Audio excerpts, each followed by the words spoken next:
d'absence de pardon après le baptême.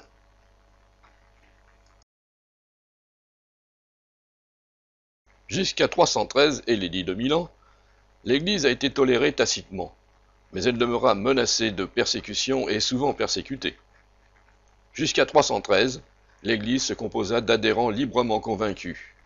Dès 313, l'Église était unie à l'État et il était devenu avantageux d'être dans l'Église, et de ce fait, beaucoup de conversions ne furent plus sincères.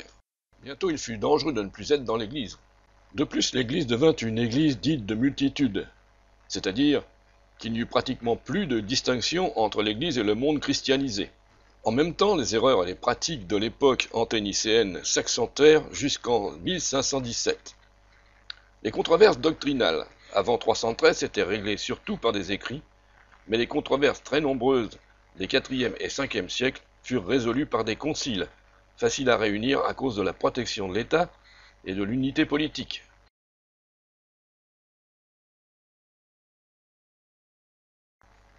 Sous le règne de Julien l'Apostat, 361-363, l'Église fut menacée de nouveau car Julien voulait rétablir le paganisme en reniant le christianisme. Théodose, le successeur de Julien, rétablit vite le christianisme comme la religion d'État, parce que l'union de l'Église avec l'État était bénéfique pour la société. L'immoralité diminua, et pourtant l'Église ressemblait de plus en plus au monde et au gouvernement du monde. La séparation entre clergé et laïcs, au IVe et Ve siècle, se creusait plus profondément. Les ecclésiastiques commençaient à porter un vêtement spécial, même en dehors de l'exercice de leurs fonctions. Aussi, le célibat, sans leur être imposé, leur était recommandé. La confirmation et l'ordination étaient du ressort des évêques qui avaient pleine autorité pour nommer, déplacer ou révoquer les prêtres et les diacres de leur diocèse. Les évêques des grandes villes ou métropoles s'appropriaient le droit de confirmer dans leurs fonctions les évêques de leur région. Les métropolitains les plus en vue étaient entrés en contestation les uns avec les autres pour porter le titre de patriarche. Enfin, le titre de patriarche fut réservé pour le concile de Chalcédoine en 451 aux évêques de Rome, Constantinople, Alexandrie, Antioche et Jérusalem. Mais ce ne fut pas tout. Diverses circonstances ont favorisé l'accroissement du pouvoir exercé par les évêques de Rome. Rome, malgré l'accroissement de Constantinople, était le centre politique du monde. Rome était toujours le carrefour du commerce. L'exemple de l'Église de Rome était suivi par de plus en plus de villes. Le pouvoir des évêques de Rome était immense. Lorsque la capitale de l'Empire a été transférée à Constantinople, cela a diminué l'influence de Rome pour un temps, mais les évêques ont bientôt récupéré leur prestige. Dès cette époque, ils monopolisaient le titre de pape qui autrefois était donné à tout dignitaire ecclésiastique important. Léon Ier, le Grand, 440-461, a été le premier à vouloir le monopoliser au profit de l'évêque de Rome, mais sa prétention ne fut pas très bien accueillie. Il fallut encore 150 ans pour qu'en 606, Boniface III soit nommé incontestablement le premier pape par l'empereur.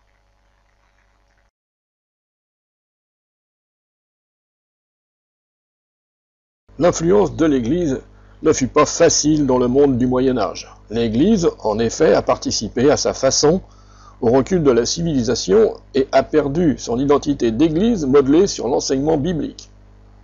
À sa mort, en 395, Théodose a partagé l'Empire romain entre ses deux fils, l'un à l'Orient et l'autre à l'Occident, et les deux parties ne devaient plus jamais être réunies. L'Empire d'Occident fut envahi par les peuples germaniques et s'effondra. Le dernier empereur fut destitué en 476. Cela a encore favorisé le prestige de l'évêque de Rome, car il n'y avait plus de siège politiquement puissant pour s'y opposer. Ainsi, en 606, Boniface III, en demandant l'autorisation de l'empereur, devint le premier pape. Dans l'Empire d'Orient, l'Église a dû lutter contre l'islam.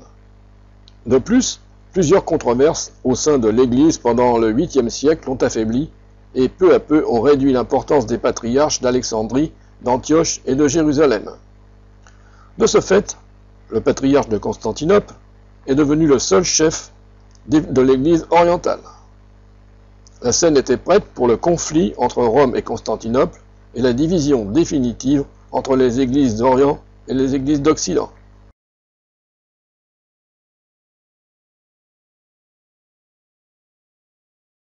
Au VIe siècle, l'évêque de Constantinople, Jean, a cherché à s'attribuer le titre de patriarche œcuménique. Jean voulait s'élever avec ce titre au-dessus des patriarches de l'Empire byzantin, à l'exclusion de l'Occident et de Rome. Grégoire le Grand, évêque de Rome, outré par cette prétention, lui envoya une lettre s'inspirant des évangiles pour le mettre en garde contre l'orgueil d'une telle prétention. Grégoire cita 1 Corinthiens chapitre 1 verset 12 et ajouta « Que diras-tu, Jean, le jour du jugement dernier, de ton acte envers le Christ, qui est le chef de l'Église universelle, toi qui veux mettre sous tes pieds tes frères, évêques de l'Église universelle ?» Et il a terminé ainsi. « Puisse donc ta sainteté reconnaître le mal fondé de ton orgueil qui veut s'attribuer un titre auquel aucun homme vraiment pieux ait jamais osé prétendre. » Quelques années après, l'empereur byzantin Maurice, qui avait vainement cherché à réconcilier Grégoire et Jean, fut victime d'un coup d'État de la part d'un officier subalterne du nom de Phocas, qui était considéré à l'époque comme barbare. Après avoir exterminé la famille impériale, Phocas s'est fait proclamer empereur. Il maintint son pouvoir par la répression sanglante de toute opposition. Le clergé de Constantinople n'avait pas l'usurpateur, mais Phocas obtient l'amitié de l'évêque de Rome Boniface III, le successeur de Grégoire, mort en 604. Après le privilège du 19 janvier 607, l'empereur Phocas reconnut la suprématie du siège apostolique de Pierre sur toutes les églises. Phocas interdit aussi au patriarche de Constantinople le titre œcuménique. En 608, les Romains élevèrent au forum une colonne surmontée d'une statue en bronze de Phocas en l'honneur du clémenticisme. En 609, Phocas envoya à Boniface III un ambassadeur chargé de dons et autorisa la transformation du Panthéon en église dédiée à Marie et aux saints martyrs.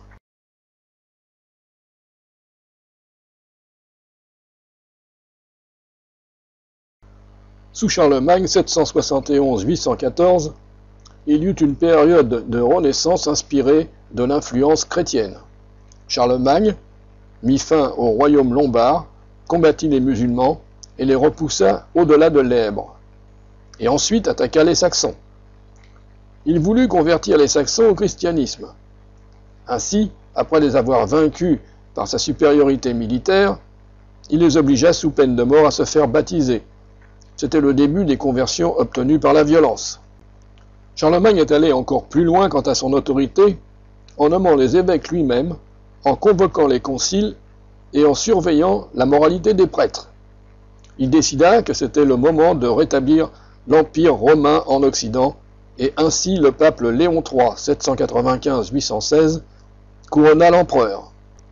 C'est en ces temps-là, environ 840, qu'il y eut quelques hommes qu'on peut considérer comme précurseurs de la réforme protestante. Agobard, archevêque de Lyon, et Claude, archevêque de Turin, étaient très hostiles au culte des images. De plus, chose que l'on n'avait pas observée depuis longtemps, tous deux étaient très attachés à l'étude de la Bible.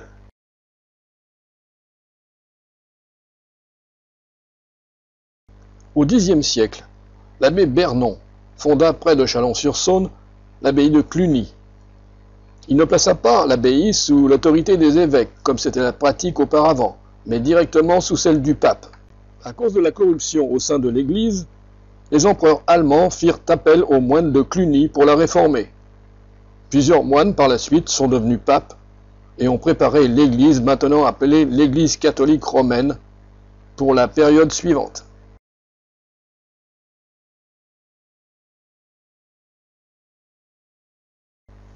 Une des causes majeures de la division entre l'Est et l'Ouest était la différence de langue et de mentalité. Il y avait aussi de sérieuses différences doctrinales. L'Église orthodoxe admettait que le Saint-Esprit procédait du Père, tandis que l'Église catholique romaine le voyait procédant du Père et du Fils. L'Est proscrivait le célibat, la tonsure et le rasage, que l'Occident préconisait. En Orient, on prenait l'Eucharistie avec du pain levé, mais en Occident, avec du pain azime. En Orient, on baptisait toujours par immersion, selon l'enseignement biblique, mais l'Occident lui avait substitué l'aspersion. Les icônes orientales étaient toujours des peintures ou des mosaïques, alors qu'en Occident, on n'hésitait pas à faire des statues et même à prendre des statues des dieux païens et à les renommer avec des noms chrétiens.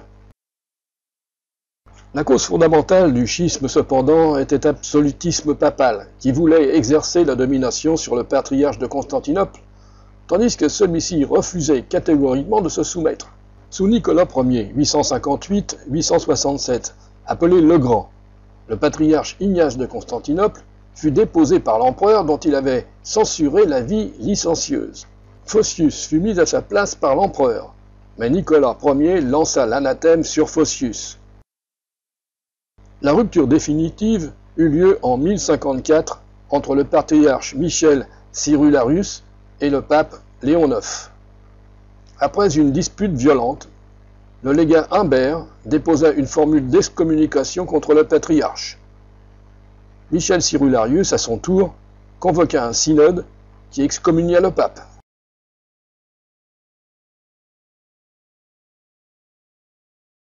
Il y eut des tentatives de rapprochement entre les XIe et XVe siècles. Par exemple, les croisades. Dès la fin du XIe siècle, elles ont renoué les rapports pas toujours cordiaux entre l'Église d'Orient et celle d'Occident. En 1453, Constantinople tomba aux mains des Turcs, le nom de la ville fut changé en Istanbul et Sainte-Sophie fut transformée en mosquée. Les Turcs laissèrent quand même subsister le patriarcat de Constantinople, mais en substituant un sultan à la place de l'empereur pour le contrôler.